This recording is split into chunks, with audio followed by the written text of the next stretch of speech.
Hi, నా పేరు ప్రణయ్. నేను 365 డేస్ ఫిట్నెస్ ఛాలెంజ్ చేస్తున్నా. డే వచ్చేసి 186. ఈరోజు వర్కౌట్స్ వచ్చేసి ఫస్ట్ మనం ఎల్ షేప్ పులప్స్. ఈ ఎల్ షేప్ పులప్స్ ఇస్తే నార్మల్ పులప్స్ చేయడం ఈజీ అయిపోతుంది. దానికోసమే ప్రాక్టీస్ చేస్తున్నాను నేను. ఇప్పుడు నెక్స్ట్ వచ్చేసి 30 kgs తోటి వెయిటేజ్ స్క్వాట్స్.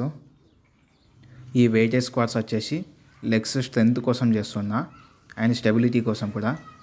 అందుకే బార్స్ పైన వేస్తున్నా, నార్మల్గా వేస్తలేను. ఇట్లా చేస్తే లెగ్స్కి స్ట్రెంత్ వస్తుంది అండ్ స్టెబిలిటీ కూడా వస్తుంది. నార్మల్ స్క్వాట్స్ తీసేటప్పుడు ఈజీ అయిపోతుంది. ఇవైతే మీరు ఇంటి దగ్గర ట్రై చేయకండి. నార్మల్ స్క్వాట్స్ ఒక 100 తీయడం వచ్చిన తర్వాత ఒక 10 kgs వెయిట్ తోటి స్క్వాట్స్ ప్రాక్టీస్ చేసి దాని తర్వాత ఇది ప్రాక్టీస్ చేయండి. ఇప్పుడు వచ్చేసి బ్యాక్ వర్కౌట్.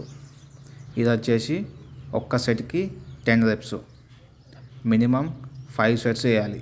అయితే ఆటోమేటిక్గా మీ బాడీ పర్ఫెక్ట్ షేప్లోకి వచ్చేస్తుంది. ఇంకా నాకేమైనా ఛాలెంజ్ ఇవ్వాలని చెప్పేసి అనుకుంటే కామెంట్ చేయండి.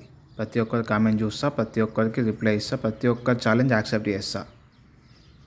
ఇప్పటి వరకు మన ఛానల్ని సబ్స్క్రైబ్ చేసుకొని సపోర్ట్ చేసిన ప్రతి ఒక్కరికి thank you so much brothers. నా టార్గెట్ వచ్చేసి 500 సబ్స్క్రైబర్స్. నా టార్గెట్ డే 190 లోపల ప్లీజ్ అది కంప్లీట్ చేయండి.